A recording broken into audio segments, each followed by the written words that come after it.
In 6 mesi l'assessore al sociale, con delega anche al carcere, Remo Sernaggiotto, ha visitato le case circondariali del Veneto, dal Due Palazzi di Padova alla Giudecca, al carcere femminile di Venezia, al Pio X di Vicenza. Ieri ha giocato in casa al Santa Buona di Treviso e all'IPM, l'Istituto Penale per Minori, unico nel Triveneto. Motivo un bando da 500.000 euro che la Regione ha stanziato per aumentare i progetti sociali e di lavoro all'interno dei penitenziari e aiutare così i detenuti a reinserirsi nella società dopo aver scontato la pena.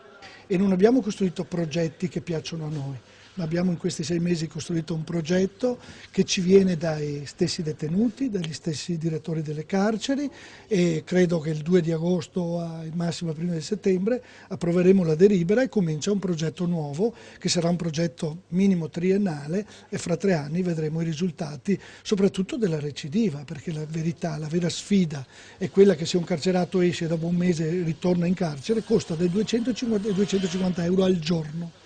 Noi investiamo molto poco, ma se su 10 5 rientrano e 5 no, e se non facciamo nulla rientrano tutti 10, risparmiamo dei soldi ma diamo soprattutto una vita nuova a delle persone. Il lavoro è l'elemento essenziale per garantire il migliore recupero dei soggetti ristretti in situazioni, quelle delle carceri italiane, che vedono sovraffollamenti davvero preoccupanti. Tanti detenuti e chiaramente col caldo la situazione inizia a sentirsi ancora in maniera peggiore. I soldi sono sempre di meno e pertanto lavori di manutenzione, di ristrutturazione, di tinteggiatura anche soffrono questo nocumento, questo aspetto negativo.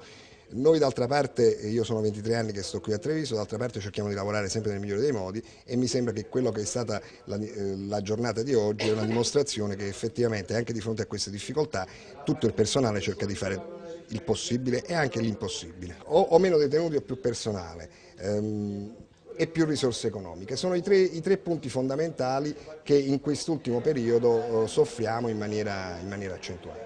Io vorrei soltanto che fosse rispettata l'organico previsto per 180 detenuti, 180 gente, quindi 50 unità in più.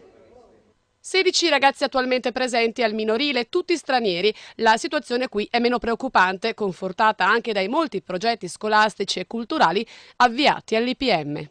Ma perché non siamo affollati? Perché stiamo lavorando tantissimo sul territorio, no? Lavoriamo col mondo del volontariato, delle cooperative, delle associazioni, col centro servizio volontariato, cerchiamo di inserire i ragazzi un'altra volta nella società e questo è molto importante. Sì, è vero, costruzione di nuovi carceri, però i carceri nuovi anche quelli si affollano, perciò bisogna pensare all'alternativa, al dopo carcere.